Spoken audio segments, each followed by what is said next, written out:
আমার নবী বিশ্বনবী মুহাম্মদুর রাসূল সাল্লাল্লাহু আলাইহি ওয়াসাল্লাম প্রেসিডেন্ট ছিলেন কিনা? রাসূল পাক সাল্লাল্লাহু আলাইহি ওয়াসাল্লাম প্রেসিডেন্ট ছিলেন।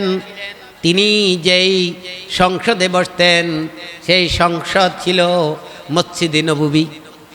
রাসূলের সংসদ কোথায় ছিল? মসজিদে নববীর থেকে রাসূল পাক সাল্লাল্লাহু আলাইহি ওয়াসাল্লাম আইন পাশ করতেন, বিচার ফয়সালা মিম্বরে বসে করতেন কিনা?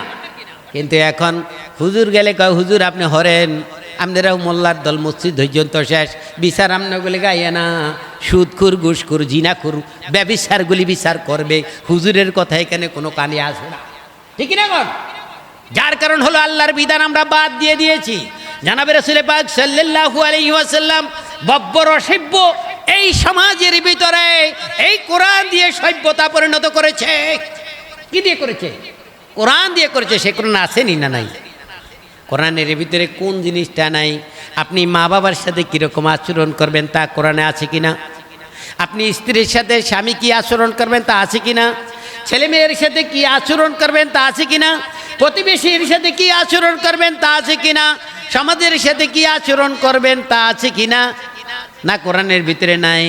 এমন কোনো কথা নাই। আল্লাহ পাক বলছেন কোরআনের ভিতরে তিবিয়ান লিকুল্লি শাইইন, সব কিছু আমি খুলে খুলে কোরআনের ভিতরে বলে দিয়েছি। তোমরা শুধু একটু ছায়া নাও, কোথায় আছে, কি ব্যাপার আছে। আমার বাগানের একটা পাখি যদি বাসা করত, এই পাখি যদি আরেকজনের ফসল যদি খাইতো, এটা নিয়ে মারামারি খুনাখুনি রাহাজারি হইতো। তোর গাছে পাখি বাসা করছে, আমার ফল খাইলো কা? কথা বুঝছেন? গলার ভিতরে আঙ্গুল দিয়ে ঝগড়া করতো। এখন তো আমরা করি না, আমরা অনেকটা ভালো হয়েছি। কি কন? আমরা বুঝি আসলে পাখি তো কারোর আদেশ মানে না, একজনের আদেশ মানে কে? আল্লাহ। কার আদেশ মানে? আল্লাহর আদেশ মানে। সে জানে, সে যেখানে মন সেখানে তার কোনো হিসাব নাই। আইয়ুব আলাইহিস সালাম ইন্তেকালের সময় শুআয়ব আলাইহিস সালামকে একখানা লাঠি দিলেন। শুআয়ব, এই লাঠিখানা তোমার কাছে আমানত রাখলাম, এই লাঠি প্রয়োজন মতে ব্যবহার করবা, যার প্রয়োজন সে তাকে দিবা। শুআয়ব আলাইহিস সালাম বৃদ্ধ হয়ে গেলেন, তার আমলে কোনো লাঠির প্রয়োজন হয় নাই। শুআয়ব আলাইহিস সালামের দুইটা মেয়ে বকরি চড়াইতে যায়। তারা মানুষের ভিড়ের ভিতরে বকরিকে পানি খাওয়াইতে যায় না, মানুষ চলে আসলে তারা পানি খাওয়ায়। যেদিন হযরত মুসা আলাইহিস সালাম শুআয়বের দেশে গেলেন, ফেরাউনের দেশ ত্যাগ করে যখন গেলেন, সেখানে মুসা আলাইহিস সালাম পানির ট্যাঙ্কির কিনারে বসা। এমনই অবস্থায় দুইটা মেয়ে ঘুরতেছে। মুসা আলাইহিস সালাম প্রশ্ন করলেন, আপনারা কারা? আপনারা ঘুরেন কেন? বলছেন, আমাদের বকরিগুলা পানির পিপাসা মারা যায়, আমরা পানি পান করানোর জন্য আসছিলাম। সবাই তো পানি পান করিয়ে চলে গেল, এখন এই ঢাকনা উঠানো আমাদের দ্বারা সম্ভব নয়, আমরা কি করব? বলছে, আসেন আমি আপনাদের ব্যবস্থা করে দেই, সাহায্য করে দেই। মুসা আলাইহিস সালাম একা গিয়ে আল্লাহর নাম ধরে যখন ঢাকনা উঠাইলেন, ঢাকনা উঠে ওনাদেরকে পানি উঠিয়ে দিলেন, ওরা অবাক হয়ে গেলেন। যেই ঢাকনা উঠাইতে শয়ে শয়ে মানুষের প্রয়োজন, সেই ঢাকনা একটা যুবক কিভাবে উঠিয়ে ফেললেন। রিসালাত সম্পর্কে, নবুয়ত মানে আল্লাহর পক্ষ থেকে, আল্লাহর রাষ্ট্রীয় দূত এই জমিনের বুকে আল্লাহর বান্দা বান্দীদের ভিতরে আল্লাহ প্রেরণ করেছেন, তাদেরকে আল্লাহর পথে মতে রাখার জন্য। এবং কোন মতে কোন পথে চালাবেন,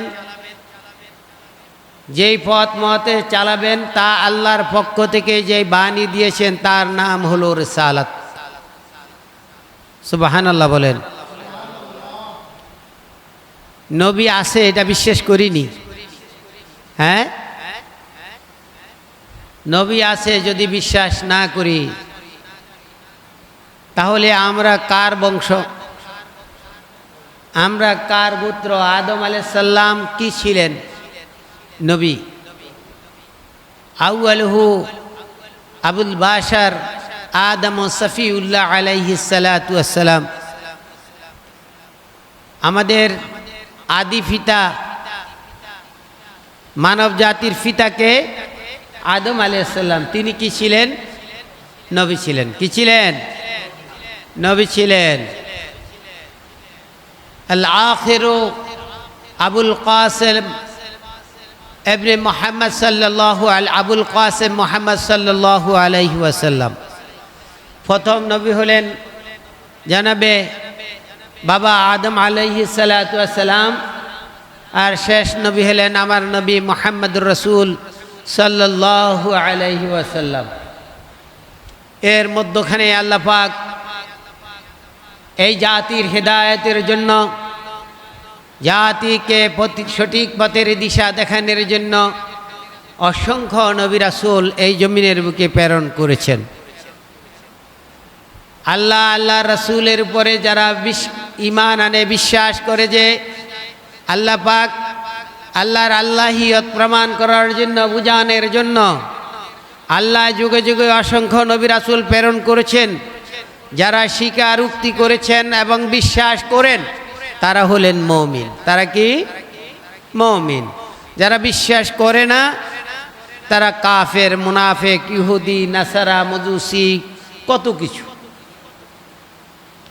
তাহলে আমরা অন্ততপক্ষে বিশ্বাস করি যে আল্লাহ আছেন এবং তার পক্ষ থেকে আমাদের হেদায়েতের জন্য যুগে যুগে আল্লাহ অসংখ্য নবী রাসূল আমাদের জন্য প্রেরণ করেছেন। কি বলেন?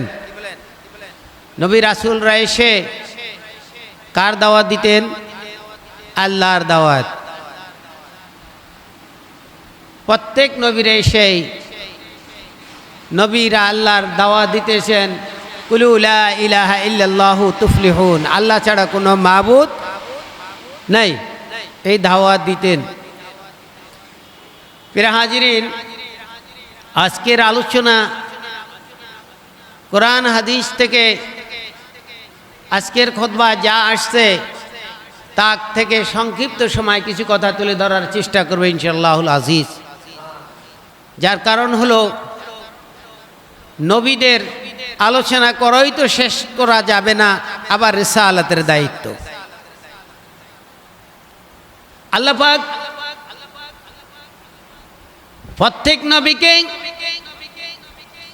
সমপরিমাণে তিনটি বস্তু দান করেছেন। এক নম্বর হলো ওহী। নবী আসার প্রথম শর্ত হলো ওহী, আল্লাহর পক্ষ থেকে আল্লাহর রাষ্ট্রদূত, আল্লাহর দূত জিবরাইল আলাইহিস সালাম যার মাধ্যমে যার কাছে বার্তা নিয়ে আসছে তিনি হলেন নবী। যার কাছে বার্তা আসে নাই তিনি কোনো নবী না। নবী আসার প্রথম শর্ত হলো আল্লাহর পক্ষ থেকে আল্লাহর রাষ্ট্রদূত জিবরাইল আলাইহিস সালাম আল্লাহর বার্তা নিয়ে যার কাছে আসছেন তিনি নবী, যার কাছে আসে নাই তিনি কোনো নবী নয়। কি বলেন? হযরতে বাবা আদম আলাইহিস সালামের কাছে আজরাইল আসছে, জিবরাইল আলাইহিস সালাম আসছে কিনা? অবশ্যই আসছেন। ক্রমাগতভাবে প্রত্যেক নবীর কাছে জিবরাইল আসছেন। নবীদেরকে আল্লাহ পাক সমপরিমাণে তিনটা জিনিস দান করেছেন। এক নম্বর হলো ওহী, দুই নম্বর হলো মুজিজা, তিন নম্বর হলো হুসনে খুলক। ওহী হলো আল্লাহর পক্ষ থেকে জিবরাইল আমিন যা বার্তা নিয়ে নবীর কাছে আসছেন সেটা হলো ওহী। মুজিজা হলো যখনই আল্লাহ পাক একটা কওমকে সঠিক পথে আসার জন্য, রাস্তা বাতানোর জন্য নবী নির্বাচন করেন, ওই নবী নির্বাচনের পরে ওই জায়গার ভিতরে রাষ্ট্রীয় বেদিন, ইহুদি, নাসারা, মজুসি, রাষ্ট্রের যারা ক্ষমতাশীল তারা সবাই থাকতেন আল্লাহ বিরোধী। অনেকে আল্লাহ দাবি করতেন, আল্লাহ স্বীকার করতেন না, নিজেকে আল্লাহ দাবি করতেন। তখন সেই অবস্থার মুখাপেক্ষি করার জন্য, সেই অবস্থার সাথে মোকাবেলা করার জন্য আল্লাহ পাক যাকে ওহী পাঠাইতেন তাকে কিছু ক্ষমতা দান করছেন, তার নাম হলো মুজিজা। তার নাম কি? মুজিজা। যেমন আল্লাহ পাক যুগে যুগে নবী রাসূলদেরকে মুজিজা দিয়ে পাঠিয়েছেন। হযরতে মুসা আলাইহিস সালামকে মুজিজা দিয়েছেন একটা লাঠি। যার কারণ সমকালীন শক্তি ছিল ফেরাউন। তিনি খোদা দাবি করেছেন, সারা বিশ্ব রাজত্ব করেছেন।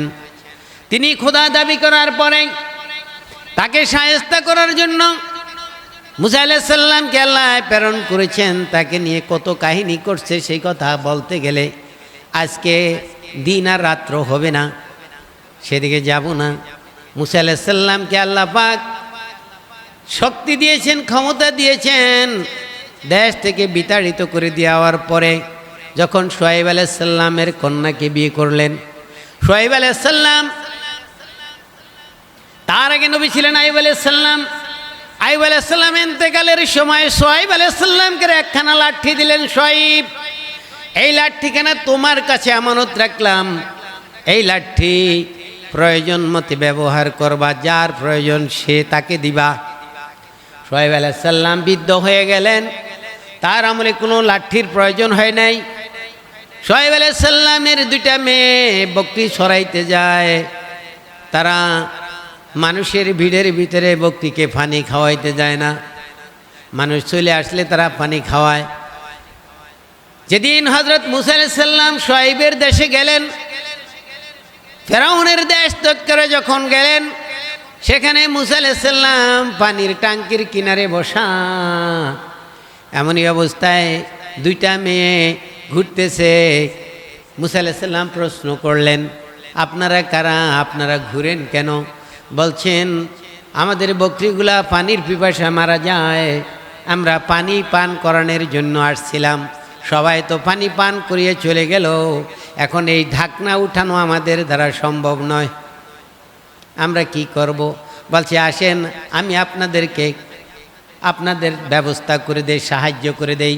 মুসা আলাইহিস সালাম একা গিয়ে আল্লাহর নাম ধরে যখন ঢাকনা উঠাইলেন, ঢাকনা উঠে ওনাদেরকে পানি উঠিয়ে দিলেন, ওরা অবাক হয়ে গেলেন। যেই ঢাকনা উঠাইতে শয়ে শয়ে মানুষের প্রয়োজন, সেই ঢাকনা একটা যুবক কিভাবে উঠিয়ে ফেললেন, পানি পান করিয়ে দিয়ে বলছেন, আপনার বাড়ি কোথায়? বলছে, আমার বাড়ি ঘর নাই। তা আপনি যাবেন কোথায়? কোথায় যাব তাও জানি না। তা আপনি খাবেন কোথায়? কোথায় খাবো তাও আমি জানি না। ওনারা এই কথা বলে বাড়িতে চলে গিয়ে বাবার কাছে বললেন, আব্বা, সব মানুষ তো পানি পান করিয়ে তাদের পশুগুলাকে নিয়ে গেল, এবার আমরা বিপদে পড়ে গেলাম। আমরা বিপদে পড়ার পথে দেখি একটা যুবক, যুবকটার বাড়ি কোথায়, ঘর কোথায়, কোনো ঠিকানা জানি না। সে আমাদেরকে জিজ্ঞাসা করে, সে একাই ঢাকনা উল্টায় আমাদেরকে পানি দিলেন, আমরা পানি পান করলাম, পশুকে পানি পান করাইলাম, বাড়ির জন্য আনলাম। আব্বা, ছেলেটা জিগাও না। আব্বা বলেন, ছেলেটার বাড়ি কোথায়? বলছে, বাবা বাড়ির ঠিকানা জানে না, যাবে কোথায় তাও জানে না। তখন মেয়েকে বলল, যাও দেখো গিয়া ছেলেটা ওইখানে আছে কি না, যদি থাকে তাহলে তাকে বলবা আব্বা তোমাকে আমাদের সাথে যাওয়ার জন্য বলছে। গিয়ে দেখে ঠিক ছেলেটা ওইখানেই বসা। মেয়েরা বলছেন, ভাইয়া, আল্লাহ আমার বাবা বৃদ্ধ মানুষ, আসতে পারে নাই, আমার আব্বার কাছে আপনার কথা বলার পরে আব্বা বলছে আপনাকে যাওয়ার জন্য। মুসা আলাইহিস সালাম রওনা করছেন। মহিলা বলছেন, আপনি আগে যান, আপনি পিছে থাকেন, আমরা আগে যাই। মুসা আলাইহিস সালাম বলছেন, না, আল্লাহর আদেশ এটা নয়, নারী সামনে থাকবে, পুরুষ পিছে থাকবে, এটা আল্লাহর বিধান নয়। আমি আগে যাব, আপনারা পিছে থাকবেন। আপনি কি আমাদের বাড়ি চিনবেন কিনা? বলছে, আপনারা পিছন থেকে আমাকে বাতলিয়ে দিবেন, ডাইনে না বামে। এইভাবে মুসা আলাইহিস সালাম সেখানে যাওয়ার পরে শুআয়ব আলাইহিস সালাম বলছেন, বাবারে তুমি কোত্থেকে আসছো, কোথায় বাড়ি, কোথায় ঘর, সব কাহিনী বলার পরে বলছে, ঠিক আছে বাবা, তুমি ঠিক জায়গায় আসছো, তুমি আমার এখানে আশ্রয় দান করো, আমার বকরিগুলি রাখবা, আর আমার ঘরে যা হয় তা তুমি খাইবা। আমার মেয়ে ছেলে নাই, এই মেয়ে দুইটাকে দিয়ে আমি বকরি চড়াই। মেয়েকে বলছে, মা ওই লাঠির গোজার ভিতরে থেকে একটা লাঠি নিয়ে আসো। মেয়ে গিয়ে একটা লাঠি আনলেন, শুআয়ব আলাইহিস সালামের হাতে দেওয়ার সাথে শুআয়ব আলাইহিস সালাম ছেড়ে দেখেন আইয়ুব আলাইহিস সালাম যে লাঠিটা দিয়েছে সেই লাঠিটা। বলছে, মা এটা দেওয়া যাবে না, এটা আইয়ুব আলাইহিস সালাম আমার কাছে আমানত রাখছে, আরেকটা আনো। আরেকটা আনছে, তাও দেখে ওই লাঠি একই রকম, এটা রাখো, আরেকটা আনো। এমন আনতে আনতে যত লাঠি আসিল সবগুলি আনার পরে দেখে সবগুলি একই কালার। এবার সোহাইব আলাইহিস সালাম চিন্তা করছেন, আইয়ুব আলাইহিস সালাম বলেছেন লাঠি যার প্রয়োজন সে আসবে তাকে দিবা, নিশ্চয়ই এর প্রয়োজন। এখন আমি কোনটা আইয়ুব আলাইহিস সালামের কোনটা আমার, আমি তো চিনি না। লাঠিটা মুসা আলাইহিস সালামের হাতে দিয়ে বলছেন, মুসা রে, আরে মুসা, তুমি সব দিকে যাও, দক্ষিণে যেও না, ওই দিকে বিশাল বাঘ আছে, অজগর আছে, আমাদের প্রাণীগুলো হাঁ করলে তার পানের ভিতরে সব চলে যায়, ওদিকে যাও না, সব দিকে যাও।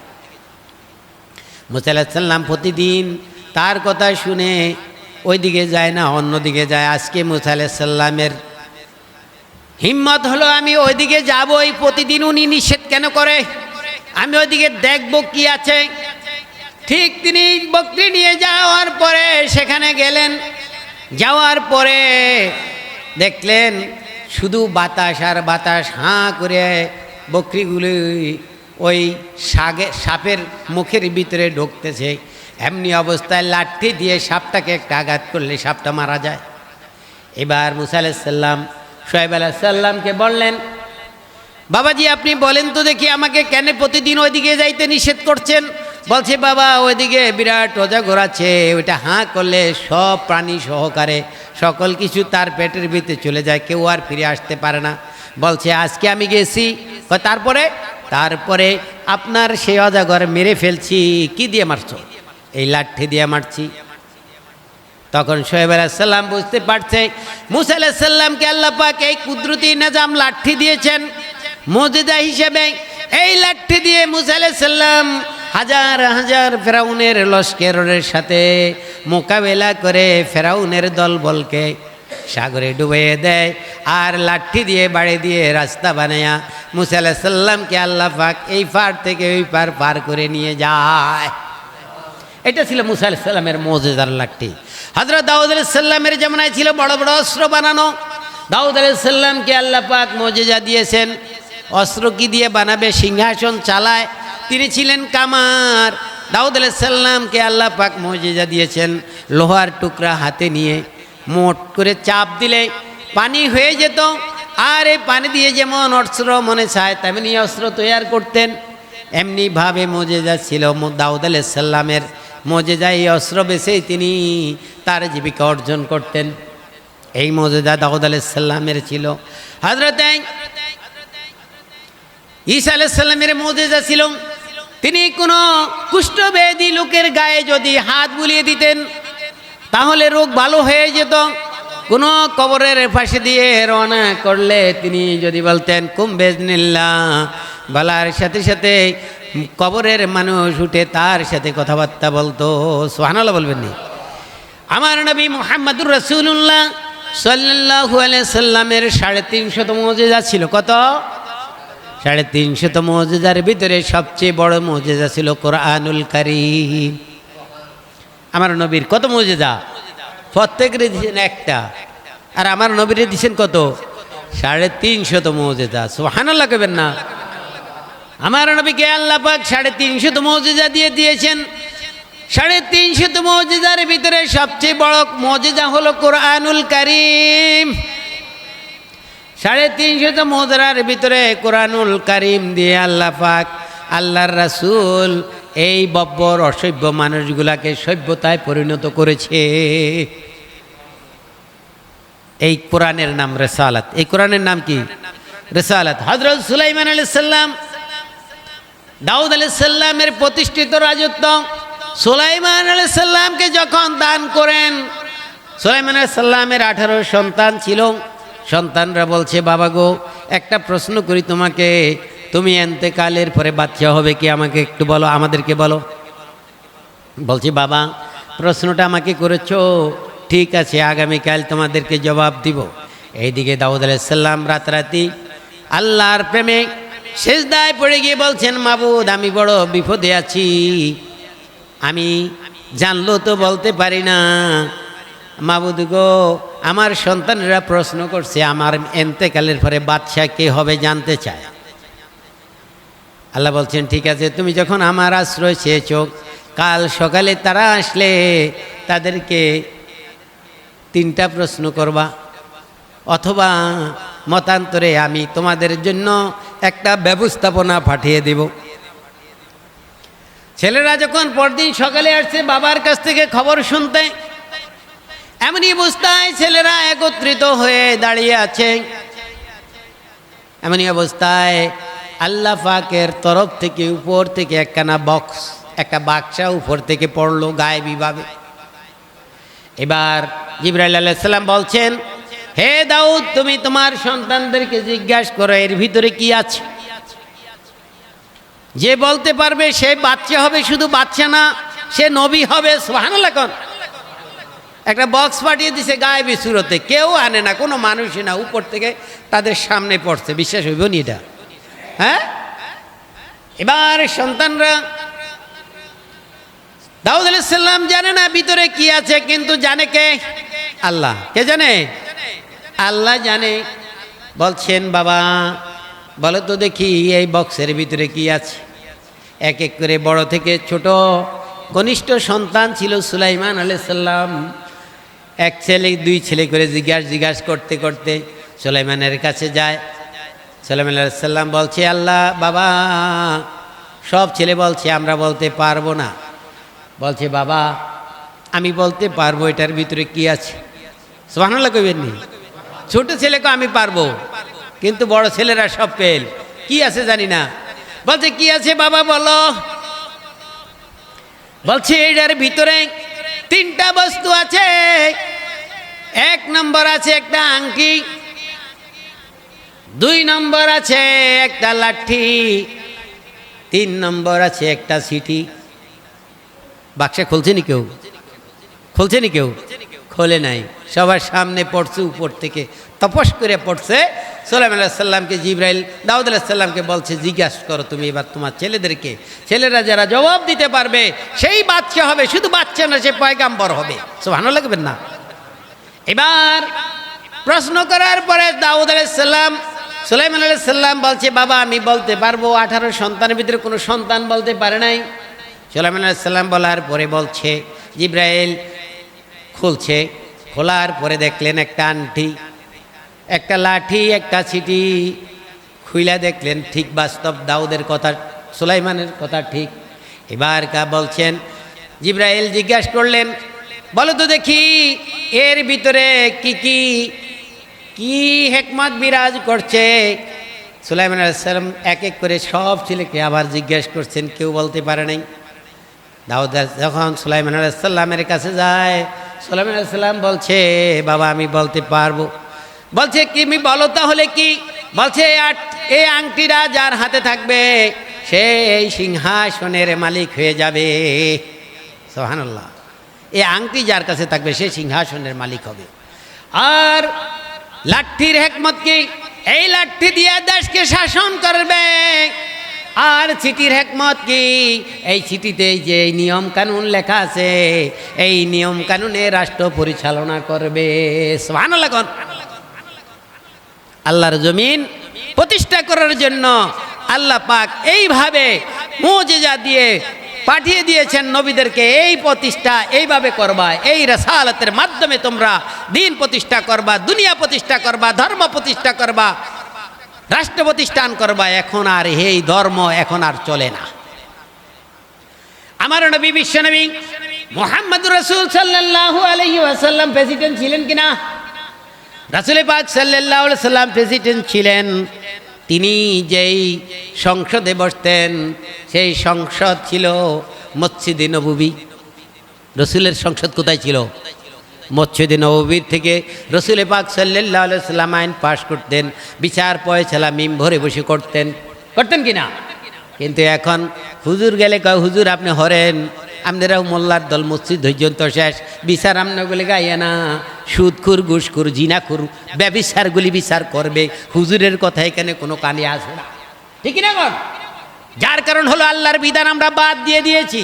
জানাবে রাসূল পাক সাল্লাল্লাহু আলাইহি ওয়াসাল্লাম বব্বর অসভ্য এই সমাজের ভিতরে এই কোরআন দিয়ে সভ্যতা পরিণত করেছে। কি দিয়ে করেছে? কোরআন দিয়ে করেছে। সে কোরআন আসেনি না নাই? কোরআনের ভিতরে কোন জিনিসটা নাই? আপনি মা বাবার সাথে কীরকম আচরণ করবেন তা কোরআনে আছে কিনা? আপনি স্ত্রীর সাথে স্বামী কি আচরণ করবেন তা আছে কিনা? ছেলে মেয়ের সাথে কি আচরণ করবেন তা আছে কিনা? প্রতিবেশীর সাথে কি আচরণ করবেন তা আছে কিনা? সমাজের সাথে কি আচরণ করবেন তা আছে কিনা? না, কোরআনের ভিতরে নাই। এমন কোনো কথা নাই। আল্লাহ পাক বলছেন কোরআনের ভিতরে, তিবিয়ান আলী কুল্লি শাইইন, সব কিছু আমি খুলে খুলে কোরআনের ভিতরে বলে দিয়েছি। তোমরা শুধু একটু ছায়া নাও, কোথায় আছে, কি ব্যাপার আছে, কি আছে না। আল্লাহ পাক কোরআনের ভিতরে বলছেন, কুলিল্লাহুম্মা মালিকাল মুলক তুতিল মুলকা মান তাশা ওয়া তানজিউল মুলকা মান তাশা ওয়া তুইজ্জু মান তাশা ওয়া তুযিল্লু মান তাশা বিয়াদিকাল খায়র ইন্নাকা আলা কুল্লি শাইইন কাদির। সাদাকাল্লাহুল আযীম।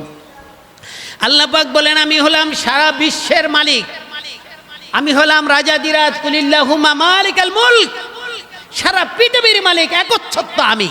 নারকে সারা পৃথিবীর মালিক কে? আল্লাহ। আল্লাহ বলছেন কুলিল্লাহুম্মা মালিকাল মুলক, আমি হলাম সারা পৃথিবীর মালিক। তুতিল মুলকা মান তাশা, আমি যদি চাই কাউকে সাময়িক সময়ের জন্য কিছু একটা ক্ষমতা দেই, সমাজের একজন নেতা বানিয়ে দেই, একজন চেয়ারম্যান বানাই, একজন মন্ত্রী বানাই, একজন এমপি বানাই, একটা রাষ্ট্রপতি বানাই, 10টা রাষ্ট্রের মালিক বানাই। কি গণ? কে বানায়?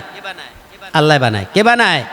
তুতিল মুলকা মান তাশা, আমি যদি চাই, ইচ্ছা করি, তাহলে একজনকে কিছু ক্ষমতা দেই। ওয়া তানজিউল মুলকা মান তাশা, আমি ক্ষমতা দেই, দেওয়ার সময় কয় আল্লাহ দিছে, ছাড়ার সময় আল্লাহর প্রতি তার ভরসা থাকে না। অনেক জোরে কামাই করছি, ছাড়তাম না, এটা কি এমনি ছাড়িয়া দিমু নাকি? কম কষ্টে আইছে নাকি? কত রক্তের বিনিময়ে আইছে? কি কর? হ্যাঁ, মালিক দিছে কে? আল্লাহ। তুতিল মুলকা মান তাশা, আমি তোকে দান করেছি। আর যখন ছাড়ার সময় হয়, অতানজিহুল মুলকা মান তাশা, সে আপুসে ছাড়তে চায় না, জোর করিয়া তার কাছ থেকে ক্ষমতা নিয়ে আসি। কার কথা?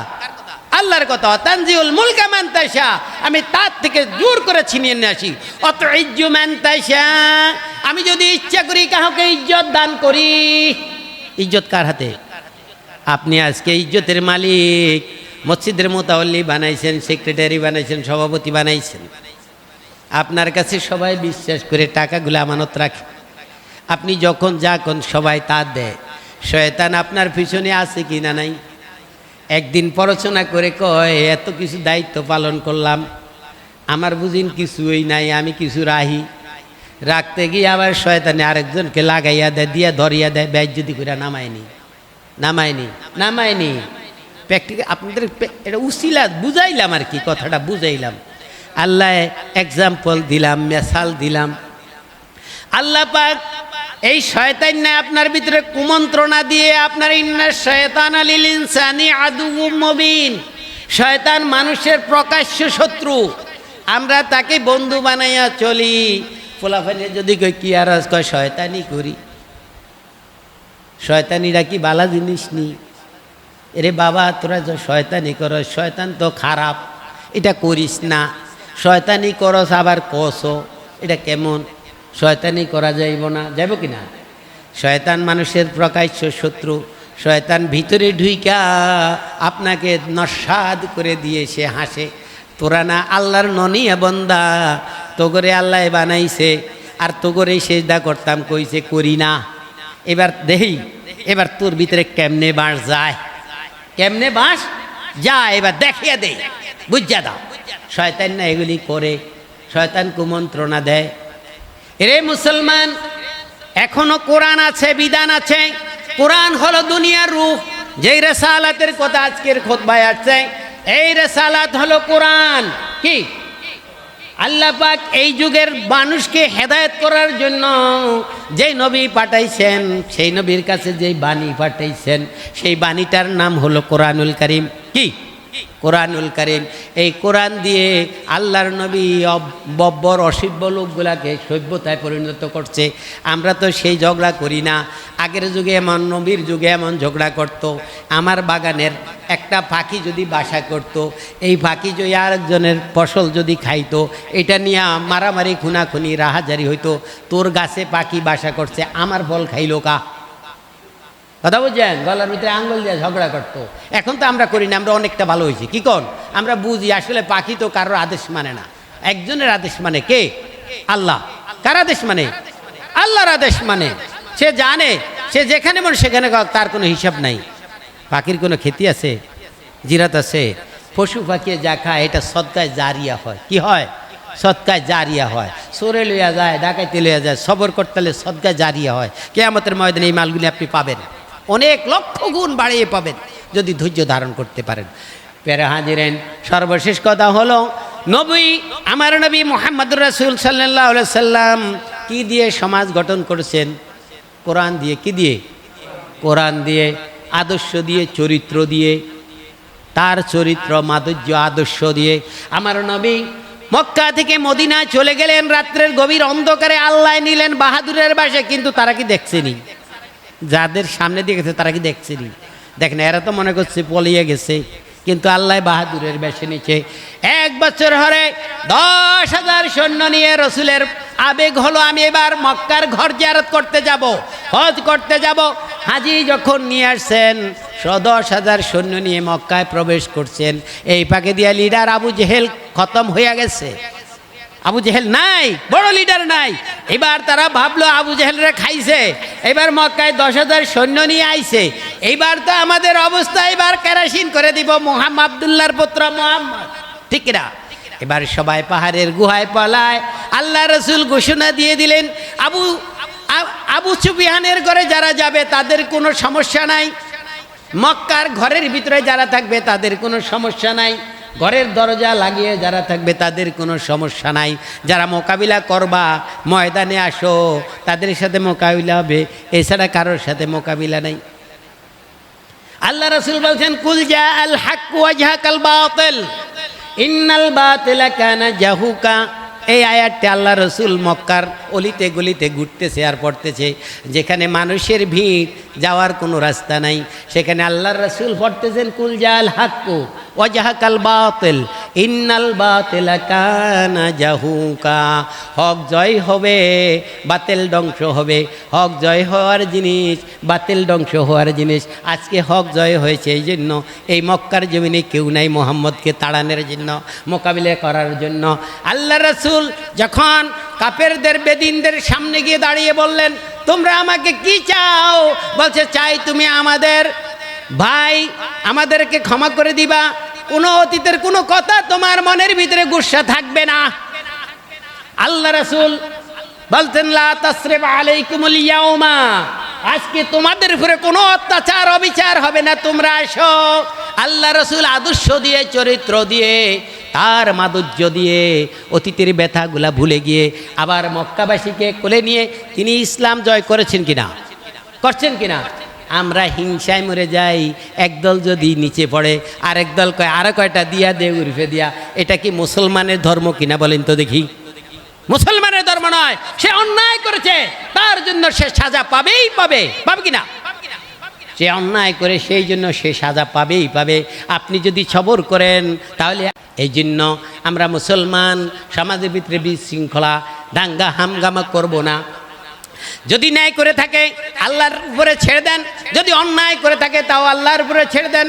আল্লাহ পাক যাকে দিয়ে দেশের সুন্দর এবং সুষ্ঠু সমাধান করার জন্য, এই মানুষের ভাগ্য পরিবর্তন করার জন্য আল্লাহ যাকে মনোনীত করেন, তার প্রতি ভক্তি বিশ্বাস রেখে সামনের দিকে অগ্রসর হতে থাকি। আল্লাহ পাক আমাদেরকে ধৈর্য এবং সহ্য, রসুলের সাহাবাদের মতন, রসুলের যুগের মতন, কোরআনের দৃষ্টি মতন আমরা যাতে চলতে পারি, আল্লাহ পাক আমাদেরকে সেই তৌফিক দান করুন। ওয়া মা তাওফিকা ইল্লা বিল্লাহ।